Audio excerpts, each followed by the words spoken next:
اب بات انہوں نے کی ہے پہلے نمبر پہ میں توحید پہ بات کروں گا، پھر اہل بیت پہ، پھر امامت کے۔ اس کا مطلب یہ ہے کہ تم مان گئے ہو کہ امامت کا درجہ تمہارے ہاں اہل بیت سے نیچے ہے۔ آپ جس طرح مجھے کہہ رہے ہو کہ پہلے نمبر پہ توحید کے اوپر بات ہوگی، کیا آپ کے ہاں اماموں کا ماننا اور بیوی اہل بیت ہے نہ ماننا، کیا یہ تمہارے ہاں امامت سے اعلیٰ درجے کا ہے؟ جس طرح تم اگرچہ امامت کو اعلیٰ درجے کا مانتے ہو، لیکن دوسرے نمبر پہ اہل بیت کے اوپر تم بات کرنا چاہ رہے ہو، کیوں بھاگ رہے ہو بھائی تم اپنے عقیدہ امامت سے؟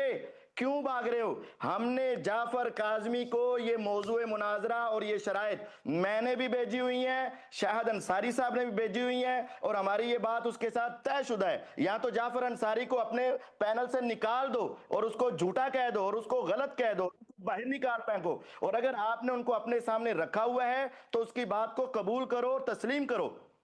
اب آپ کہہ رہے ہیں، آپ نے شروع میں پوچھا اہل بیت پر کیوں نہیں کر رہے، میں تم سے پوچھتا ہوں تم عقیدہ امامت پر کیوں نہیں کر رہے؟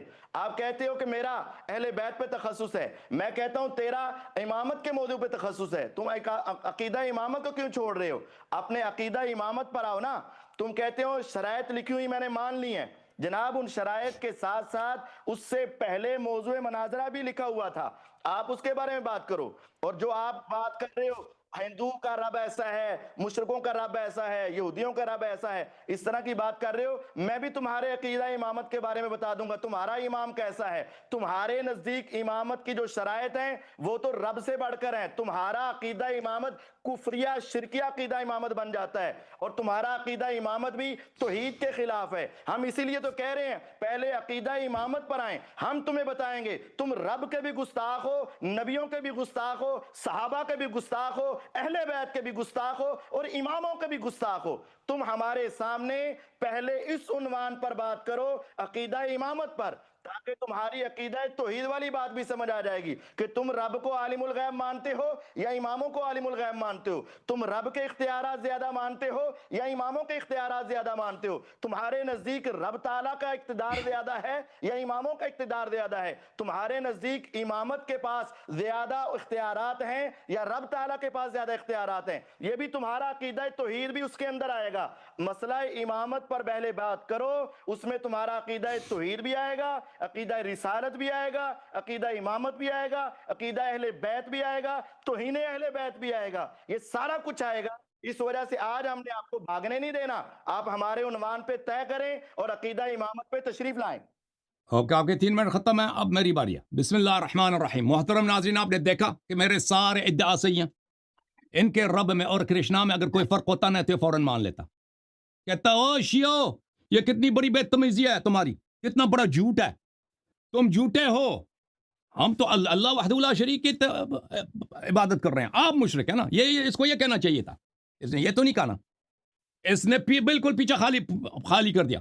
حالانکہ پوری دنیا کو پتا ہے کہ شیعوں کے نزدیک الوہیت، تو سب مسلمانوں کے نزدیک توحید جو ہے نبوت سے زیادہ اہم ہے، توحید نبوت سے زیادہ اہم ہے، نبوت جو ہے امامت سے زیادہ اہم ہے، ٹھیک ہے نا۔ اور امام جو ہے سب کو جانتے ہیں کہ امام یا خلیفہ، یہ حضرات کہتے ہیں کہ ابو بکر جو ہے نبی صلی اللہ علیہ وسلم کا جانشین ہے، ہم کہتے ہیں امام علی علیہ السلام جانشین ہے، اور سب انبیاء پہ افضل ہے سوائے رسول اللہ صلی اللہ علیہ وسلم کے۔ لیکن یہ امامت کس لیے صحیح کہا؟ کیونکہ اللہ نے نصب کیا نا، اللہ نے نصب کیا، تو اللہ پہلے نمبر پر ہے، تو یہ تو سب پوری دنیا کو معلوم ہے۔ اب یہ ان کی جو باتیں ہیں نا کہ یہ کہتے ہیں کہ اللہ سے زیادہ امام علی علیہ السلام کو مانتے ہیں، فلان فلان فلان، آپ اس کو اس مناظرے میں آپ ذکر کریں، جو امامت کے موضوع پہ جو مناظرہ ہوگا اس کو آپ ذکر کریں۔ لیکن یہ تو سب پوری دنیا دیکھ رہے ہیں کہ یہ کیسے بھاگ رہا ہے بھائی، یہ کس طرح چالاکی سے، چھابکی سے سب کے سامنے بھاگ رہا ہے موضوع۔ بھائی جب سب دنیا کو آپ مشرک کہہ رہے ہو، آپ وجہ کیا نا بتاؤ نا، وجہ تو بتاؤ کم از کم کہ آپ اس موضوع سے کیوں مناظرہ نہیں کرنا چاہتے؟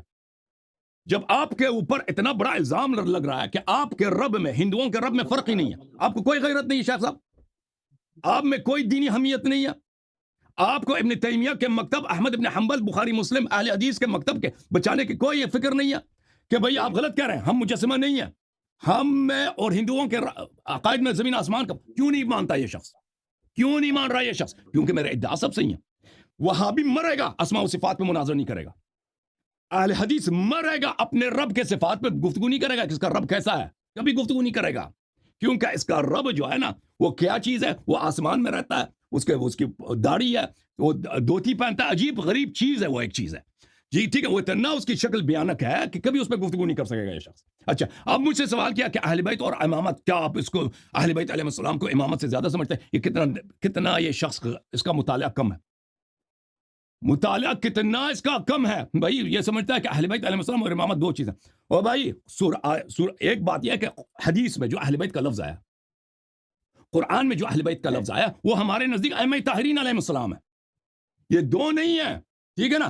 جب ہم اہل بیت کی بات کر رہے ہیں امامت ہے اسے آ جاتا ہے، لیکن آپ جو کہتے ہیں نا اہل بیت میں ازواج شامل ہیں، تاکہ اس سے کیا کریں کہ اہل بیت میں جو ان کے فضائل ہیں، قرآن مجید میں جو ان کی تطہیر ہے اس میں ازواج کو بھی شامل کریں. ہم ثابت کرنا چاہتے ہیں کہ ازواج اس میں خارج ہیں، اور اہل بیت آئے تطہیر میں اور اہل بیت رسول صلی اللہ علیہ وسلم نے جو فرمایا اس میں ازواج خارج ہیں اور وہ ائمہ ابرار علیہ السلام کے متعلق. تو یہ دو موضوع نہیں ہے، ایک موضوع ہے، لیکن وہ مختلف جہاد سے دو موضوع بنتے ہیں.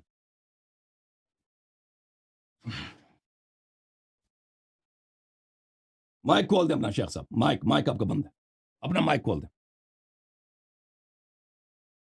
آواز نہیں آ رہی مجھے.